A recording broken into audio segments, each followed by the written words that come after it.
जय माँ इंद्राक्षी। इंद्राक्षी धाम में दर्शकों आप सभी का हम हार्दिक स्वागत करते हैं। होली महापर्व पर आप सभी को बहुत बहुत शुभकामनाएं। होली राष्ट्रीय त्योहार है। सामाजिक मिलन, प्रेम, हर्षोल्लास का ये विशेष पर्व है और साथ ही अनेकों प्रकार के कामनाओं को पूर्ण करने वाला ये होलिका का पर्व है। क्या है होली का महत्व, क्या इस पर्व में हम विशेष करें, सारी चर्चा इस होली का विशेषांक में आपको जानने और सुनने को मिलने वाली है। ध्यान से इस पूरे कार्यक्रम को सुनिएगा, समझिएगा। उम्मीद करते हैं कि बहुत कुछ आपको इसमें हम नई बातें बताने वाले हैं। देखो मेरे साधकों, होली पर्व हमें बहुत ही अच्छे से मनाना चाहिए। इसके और भी अनेकानेक कारण हैं। होलाका से होली शब्द बना है। संस्कृत में होलाका का अर्थ होता है भुना हुआ अनाज।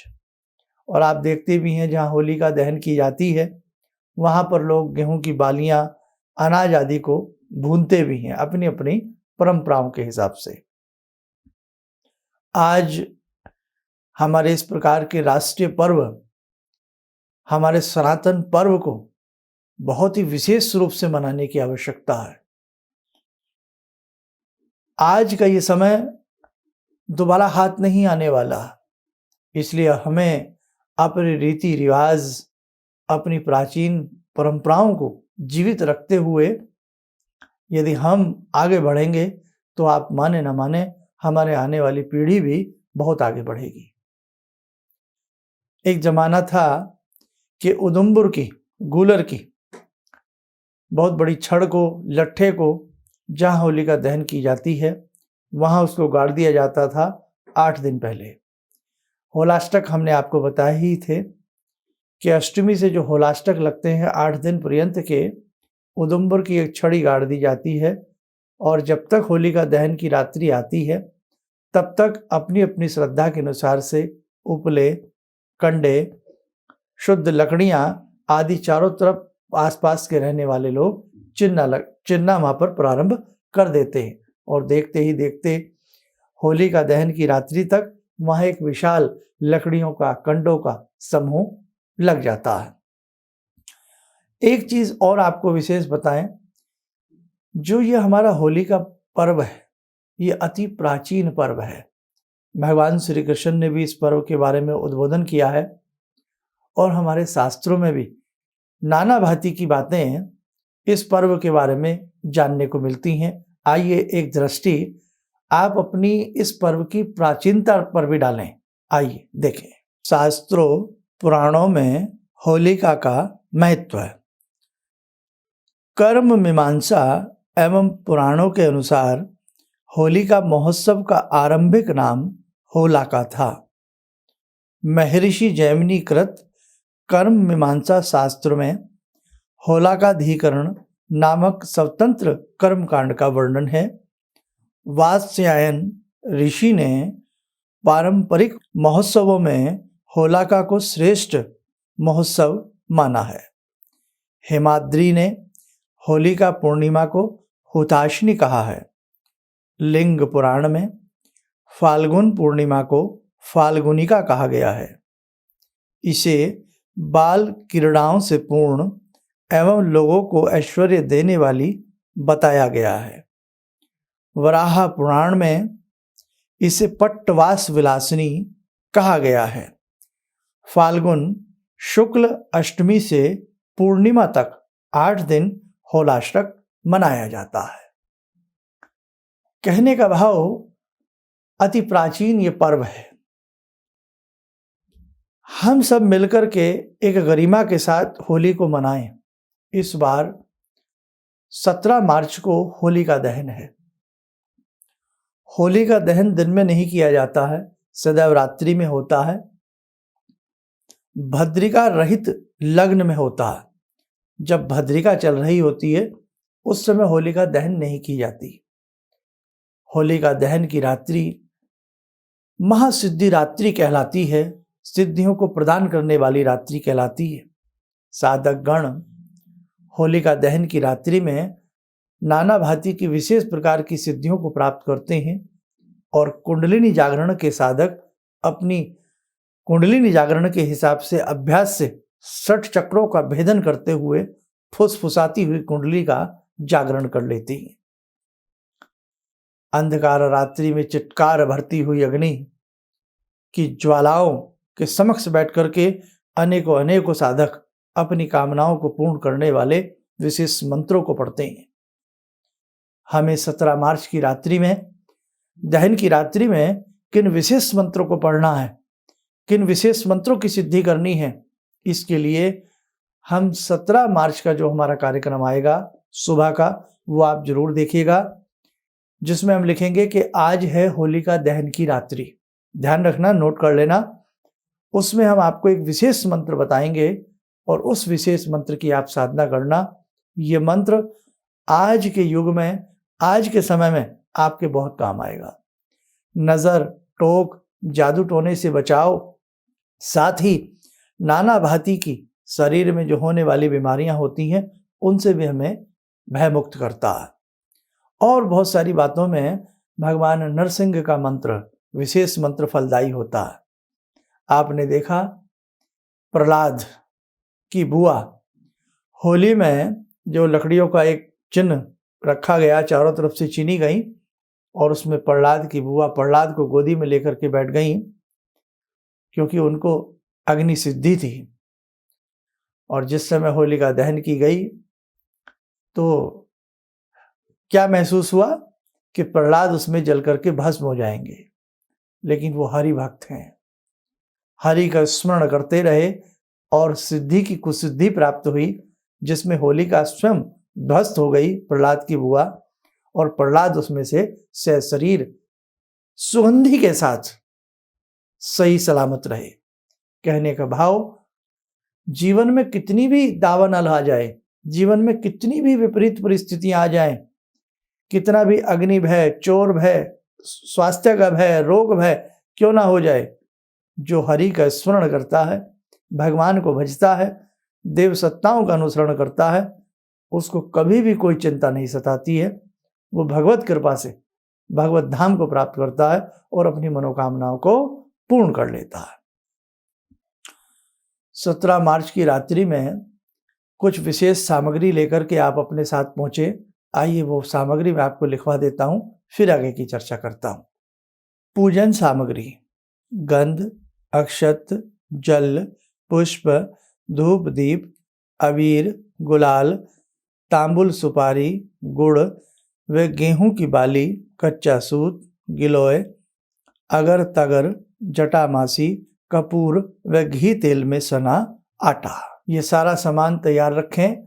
17 मार्च को जहां भी आपके आसपास में कहीं होलिका दहन होती है, ये सारी सामग्री आप लेकर के पहुंचे। कच्चा सूत ज़्यादा लेकर के जाएं। क्यों? क्योंकि बहुत अच्छा इसका प्रयोग मैं आपको अभी बताने वाला हूं, थोड़ा सा आप धैर्य रखें। अब बहुत स्थान तो ऐसे हैं जहां होली विधि विधान से नहीं दहन की जाती है। भले विधि विधान से ना की जाती हो, जैसे भी की जाती हो, आप उसमें ये सामग्री जरूर होम दें।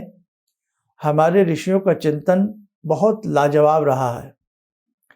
2 संधि मिलती हैं, सर्दी का मौसम जाता है और गर्मियों की ऋतु प्रारंभ हो जाती है। इस 2 संधि के मिलन में अनेकों प्रकार के संक्रामक रोग जन्म ले लेते हैं।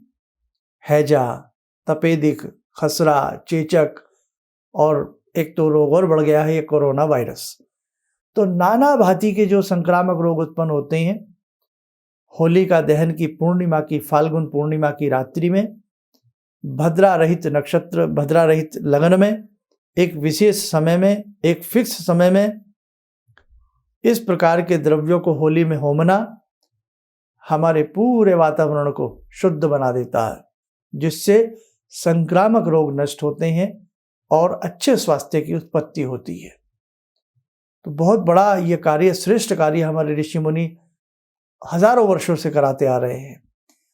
आज जो इन चीजों की गरिमाओं को समझते हैं, वह आज भी विधि विधान से होलाष्टक के दिन ब्राह्मण, जो शुद्ध ब्राह्मण होते हैं, यानी कि जो अच्छे कर्मकांडी ब्राह्मण होते हैं, और पूरी कमेटी के साथ मिलकर के वहाँ उदुम्बर का डंडा गाड़ा जाता है। विधि विधान से लकड़ियों को चुना जाता है, कंडों को चुना जाता है और होलिका की रात्रि में विशेष मंत्रों को बोलते हुए होलिका दहन में विशेष प्रकार के द्रव्य डाले जाते थे। आज ये सारी चीज़ें करीब करीब समाप्ति की तरफ हैं, लेकिन मेरे दर्शकों, हमें अपनी किसी चीज़ को समाप्त नहीं होने देना है। आज भी ऐसे कई क्षेत्र हैं जहाँ बहुत विधि विधान से होलिका दहन की जाती है। देख करके, सुन करके बड़ी प्रसन्नता होती है। आप इन्हें महज एक पर्व, एक सनातन धर्म से जुड़ी हुई चीज़ें ना समझें। ये पर्यावरण के लिए भी, वैज्ञानिक दृष्टि से भी बहुत लाभान्वित कर्म होता है होलिका दहन की रात्रि का, जहाँ जटामासी, गूगल, है ना, घी, बहुत सारे ऐसे द्रव्य जिसमें होमे जाते हों, तो आप स्वयं समझ सकते हो कि वातावरण कितना शुद्ध और सौम्य हो जाता है ना। आइए अब देर न करते हुए हम थोड़ा पूजन की तरफ ध्यान दें। प्रातःकाल घर की माताएं, बुजुर्ग और घर के और भी सदस्य जहाँ होलिका दहन की जाती है, वहाँ थोड़ा आटा, कच्चा सूत लपेटने के लिए, है ना, और धूप दीप बड़े हिसाब से लेकर के पहुँचें। हल्दी ले जाएं, और यदि भाई होली में गुंजिया ना बने तो क्या मज़ा। और मुझे तो लगता है आजकल की बहुत सारी ऐसी पीढ़ी है जो गुंजिया और होली का महत्व, होलिका दहन की रात्रि, होली का पूजन, इन सब चीज़ों को जानती ही नहीं है। हाँ, वास्तविकता हमें हमारा बचपन याद है, और अब तक भी हमारे घर में तो देखो भाई, अब तक ऐसी सारी परंपराएं चली आ रही हैं कि होलिका आए, गुंजिया ना बने। अब बाज़ार से ठीक है हम ले आते हैं, लेकिन भाई जो घर का स्वाद है ना, और घर में भी हमारी बहनों का, माताओं का जो स्वाद है बनाने का, वो साहब बाज़ार में नहीं मिल सकता, नहीं मिल सकता। खैर, अब जिन्हें बनानी नहीं आती है तो भाई वो बाज़ार से गुंजिया वगैरह ले आए। अब हम क्या करें, सुबह के समय 10-11 बजे जहाँ होलिका दहन की जाती है, सुबह के समय पहले वहाँ पहुँचे घर की महिलाएं, होलिका को जाकर के नमन करें, थोड़ा जल भी साथ में ले जाएं, और वहाँ थोड़ा आटा वहाँ चढ़ा दें। कंडे वगैरह, गाय के कंडे पहले से बना लेना, अभी समय है आपके पास, ये बने बनाए मिल जाते हैं, तो सब तो रेडीमेड मिलता है। गाय के कंडे सभी का हाथ लगवा करके चढ़वा दें, थोड़ा धूप दीप वहाँ अर्पण कर दें, हल्दी अर्पण कर दें, और कच्चा जो सूत है उसके 3 तार, शाम को भी कच्चा सूत चाहिए, वो बताऊंगा उसका क्या करना होता है। और जो कच्चा सूत है उसको 3 बार होलिका के चारों तरफ श्री हरि श्री हरि श्री नारायण ओम नमो भगवते वासुदेवाय नमः बोलते हुए 3 बार परिक्रमा घर के सभी लोग कर लें।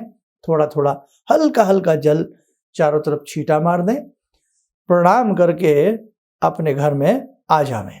ठीक है, ये तो सुबह का कर्म होता है, और बाकी जैसी आपकी अपनी परिक्रियाएं हैं उस हिसाब से आप करें। थोड़ा गुंजिया, मीठा जरूर चढ़ा के आवें। अब शाम के समय, जिस समय होलिका दहन होगी रात्रि में, तब आप वहाँ स्थान पर पहुँचे।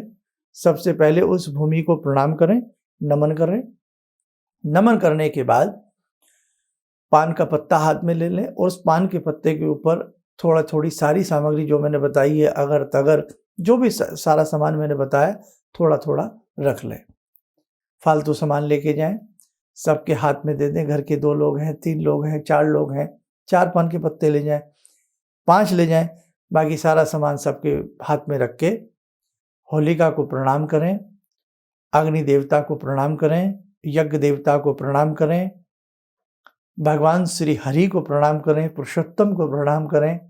और उसके बाद जो सामग्री आप लाए हैं कि भाई मैं ये सामग्री लाया हूँ, हे अग्निदेव, हे यज्ञदेव, क्योंकि ये भी एक तरह से यज्ञ होता है, उसमें आप उसे होम दें, यानी कि मन में चाहे स्वाहा बोलते हुए, जैसे मर्जी उसके अंदर उसे अर्पण कर दें। अगर तगर सारी चीज़ें डाल दें, वातावरण की दृष्टि से बहुत ही अच्छा रहता है। उसके बाद आपको क्या करना है, भगवान श्री का स्मरण करते हुए 3 परिक्रमाएं करें। श्री हरि, श्रीमन नारायण का भजन करते हुए, गोविंदा नमो नमः, जो भी आपको अच्छा लगता है भजन करते हुए, श्री हरि का स्मरण करते हुए 3 परिक्रमाएं करें। थोड़ा सा जल का छींटा दें। गुड़ अभी अपने हाथ में रखें, बचा करके गुड़ रख लें, गुंजिया रख लें, वो बचा करके रख लें। और अब आपको कुछ पंक्तियां बोलनी हैं, वो हम सुना रहे हैं। उन्हें आपको, अगर आप कागज़ पे लिख करके साथ में ले जाएं, घर का एक व्यक्ति दोहरा दे, और तो ही काफ़ी है, आप उन्हें सुने। हे होली देवी, तुम बसंत ऋतु और कामदेव की प्रिया हो, मेरे समस्त संकटों को दूर करें और मेरी सविधि पूजा स्वीकार करें। बस प्रणाम कर दें। और आपने देखा हो जब यज्ञ किया जाता है उसमें एक स्वस्तिकृत आहुति दी जाती है, गुड़ वाली, यानी कि कुछ भी हलवा या मीठा बनाओ, यहाँ आप गुड़ ले लें या गुंजिया ले लें, मीठा सबको दे दें और मिष्ठान के रूप में ये उसमें आप होम दें। ठीक है, आपने उसमें अर्पण कर दें। अगर तगर जो भी आप पहले जो भी मैंने सामान लिखा है सारा उसमें चढ़ा दें, धूप दीप जला दें। और हमने कहा सना हुआ आटा, गोल जो आपने आटा ले गए थे ना, तेल मिश्रित आटा, वो उसका एक गोला सा बना लें और सभी का, जो भी घर के लोग हैं सभी का उस पे हाथ लगवा दें। 3 बार फिर परिक्रमा एक ही व्यक्ति करके हर तरह की नज़र, टोक, जादू टोना, हर प्रकोप को शांत करती है ये सना हुआ आटा, और उसमें आप होलिका में उसे डाल दें। ठीक है, अब कच्चा सूत है आपके पास जो हमने बताया था। हर साल होलिका दहन की रात्रि में अपनी लंबाई के जितना कच्चा सूत नाप लें, उसका गोला सा बना करके मन में भावना करें कि जो भी मेरे ऊपर कष्ट है वो होलिका की कृपा से, भगवान श्री हरि की कृपा से दूर होगा, और ये जो अग्नि है ये मेरी सुरक्षा करेंगी, जैसे प्रहलाद की सुरक्षा हुई। तो आपने वो धागा उसमें कच्चा सूत डाल देना। ऐसा करने से वर्ष भर की हारी बीमारियां दूर बनी रहती हैं, शरीर पर लगी नज़र, दीठ, मूठ का प्रहार खत्म हो जाता है। अब नापना कैसे?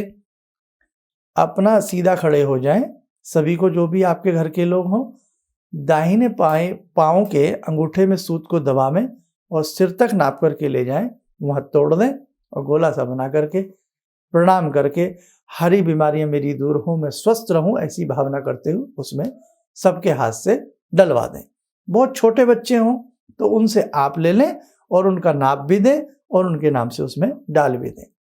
ऐसा हर वर्ष करते रहना, बहुत अच्छे आपको लाभ की प्राप्ति होगी।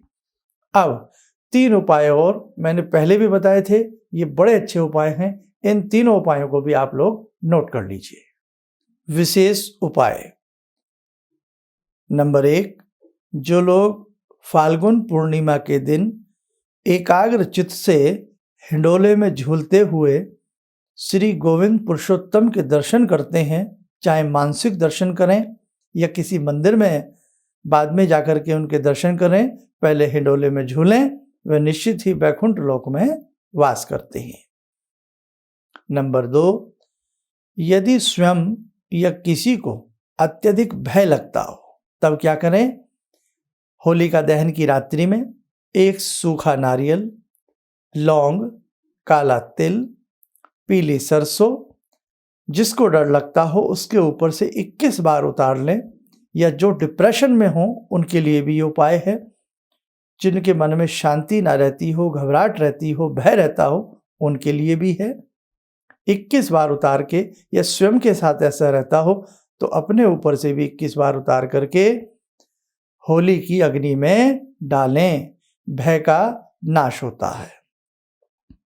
उपाय नंबर 3, यदि बार बार हमें अपने व्यापार में या किसी भी कार्य में हानि हो रही हो, आर्थिक क्षति होती हो, तो होलिका दहन की शाम को जो आपका मेन गेट है, मुख्य दरवाजा है, उसकी चौखट के पास गुलाल की एक ढेरी लगावें और गुलाल की ढेरी पर 2 मुखी बत्ती का दीप जला दें। यानी कि 2 बत्तियां उसमें क्रॉस करके जला दें या 2 बत्तियां लंबी करके जला करके रखें और थोड़ा सा उस पर गुलाल छिड़क दें, थोड़ा जल का छींटा लगा दें और मानसिक रूप से दीप देवता से प्रार्थना करें। दीप के सम्मुख मानसिक रूप से आर्थिक हानि ना हो ऐसी प्रार्थना करें कि हे दीप, आप मेरे इस दीप दान से प्रसन्न हो। दीप से मतलब अग्निदेव। हे अग्निदेव, आप मेरे इस दीप दान से प्रसन्न हो और आपकी कृपा से मेरे घर में सुख शांति रहे, मेरे व्यापार में, हर काम में आपकी कृपा से मुझे लाभ की प्राप्ति हो। और जब वो दीप शांत हो जाए, करीब इतनी व्यवस्था रखें कि 1 घंटा जले, शाम को ही कर दें ये होलिका दहन से पहले। तो जब दीप शांत हो जाए तो जहाँ होलिका जलाई जाती है वहाँ पर उस दीप को बाद में रखाएं। आटे का भी बना सकते हैं, मिट्टी का भी बना सकते हैं। और यदि आपको लगता है कि होलिका वहाँ कहीं जलाई नहीं जाती है, आप कहीं ये दीप रख नहीं सकते, तो कोई बात नहीं, उस दीप को थोड़ी बहुत देर के बाद उठा लें और उसे फिर अपना जल प्रवाह के लिए या किसी पेड़ वेड़ के नीचे रखाएं। और एक चीज़ और ध्यान रखें, होलिका दहन की रात्रि में भी छोटी, यानी कि जो होलिका दहन की रात्रि होती है 17 मार्च को और 18 मार्च को, जिस दिन गुलाल वाली होली खिलती है, रंगोत्सव मनाया जाता है, उस दिन भी हरा, पीला और गुलाबी 3 तरह का गुलाल आप अपनी देहरी पे 3 लाइनें जरूर खींच दें। क्या भावना करके? जैसे लक्ष्मण रेखा हो। कोई भी आसुरी प्रवृत्ति, नकारात्मक एनर्जी आपके घर में प्रवेश ना करे। किसी भी तरह का, किसी का जादू टोना आपके घर में प्रवेश ना करे। बहुत भावनाओं में बहुत बड़ा बल होता है। तो ऐसा हम 17 मार्च को भी करें और 18 मार्च को भी करें। 18 मार्च की प्रातःकाल अपने भगवान को, अपने इष्ट को, अपनी देवी को, जो भी आपकी इष्ट हों, उन्हें थोड़ा थोड़ा सा अबीर गुलाल लगावें और फिर बहुत अच्छे से गुंजिया आदि का भोग लगा करके रंगोत्सव मनावें। हैं, प्रेम से सबके साथ गले लगें। ये प्रेम का त्योहार है, ये मिलन का त्योहार है, ये आनंद उल्लास का त्योहार है, ये शत्रुता वैर भाव मिटा करके सबको गले लगने का त्योहार है। अब कोई इसे फुअड़ता से मनाए, कोई इसे गंदगी से मनाए, कोई इसे नशे में धुत होकर के मनाए, तो उसमें 30 त्योहार की कोई गलती नहीं है। ये उन फुअड़ लोगों की गलती है, ये उन ऐसे लोगों की गलती है जो स्वयं तो फुअड़ हैं ही, हमारे धर्म को भी बदनाम करने का प्रयास करते हैं। आज ऐसा व्यस्त समय है कि हमें अपने 30 त्योहारों की गरिमा, जो भी भंग करे उन्हें समझाइए, उन्हें बताइए क्या शास्त्रों में ऐसा लिखा है कि ऐसी हुल्लड़बाजी के साथ, ऐसी बदलिहाजी के साथ हम अपने 30 त्योहारों को मनाएं? कहाँ लिखा है? सभी आपस में मिलजुल करके इस पर्व को मनाते हैं। ये भाईचारे का पर्व है। इसलिए भैया बहुत अच्छे से अपनी पर्व की गरिमाओं को समझो, अपने ऋषियों की वाणी को समझो और बहुत अच्छे से इन 30 त्योहारों को मनाने का प्रयास स्वयं भी करें, अपनी पीढ़ी से भी मनवाएं। आने वाले समय में नहीं तो लोग सब कुछ भूल जाएंगे, खोखला हो जाएंगे हम लोग। खैर, और एक चीज ध्यान रखें, होलिका दहन में, जब होलिका दहन की जाती है उस समय थोड़ा थोड़ा अपने हाथों को, शरीर को उस अग्नि से तपाना भी चाहिए, क्योंकि जिन्हें नॉलेज है वो उसमें अच्छे अच्छे द्रव्यों को होमते हैं। जैसे मैंने आपसे कहा, जटामासी, गूगल वगैरह सब आप अच्छे से गुड़ वगैरह डालेंगे तो उन द्रव्यों से जो वाष्पीकरण होता है वो हमारी बॉडी के लिए बहुत अच्छा होता है। और यज्ञ की जो अग्नि होती है उसमें वैसे भी तपाने की क्रिया की जाती है। तो थोड़ा सा दूर, इतना दूर खड़े हो जाएं एक हिसाब से कि थोड़ी थोड़ी गरमाइश आपके पूरे शरीर के ऊपर लगने से भी रोग, ताप, संताप दूर होते हैं। और अपना हरे रामा, हरे कृष्णा या श्री हरि, श्रीमन नारायण, गोविंद के किसी मंत्र को पढ़ते पढ़ते आप अपने घर आ जाना होलिका दहन में।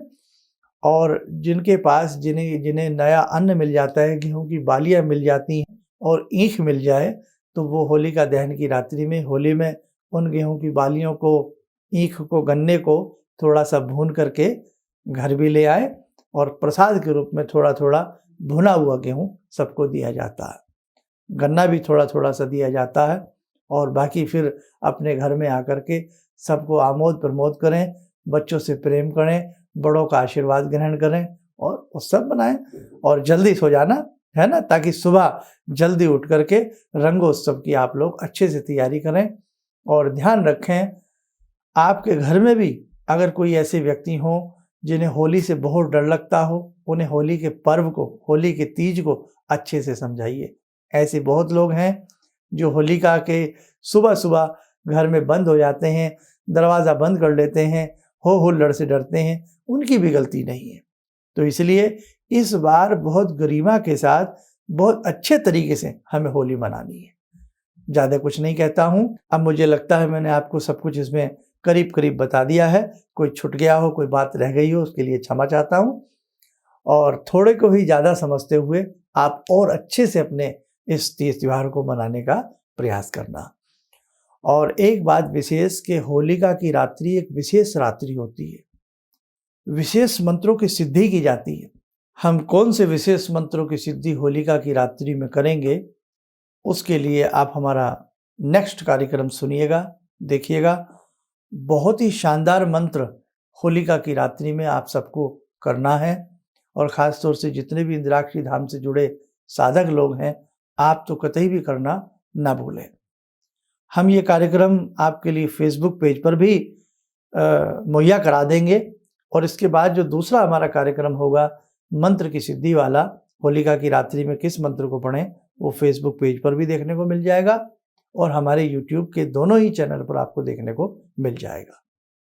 आप स्वस्थ रहें, सुखी रहें, इन्हीं शुभकामनाओं के साथ हम अपनी वाणी को विराम देते हैं।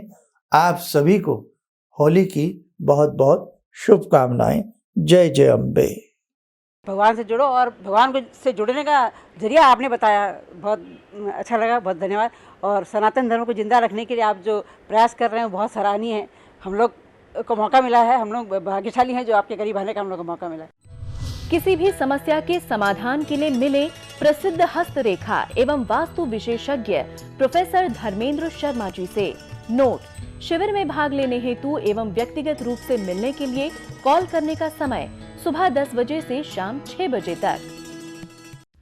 हमारे विभिन्न ज्ञानवर्धक कार्यक्रम देखने के लिए आप हमें अभी सब्सक्राइब करें, बेल आइकन को प्रेस करें ताकि आप देख सकें हमारा कार्यक्रम सबसे पहले।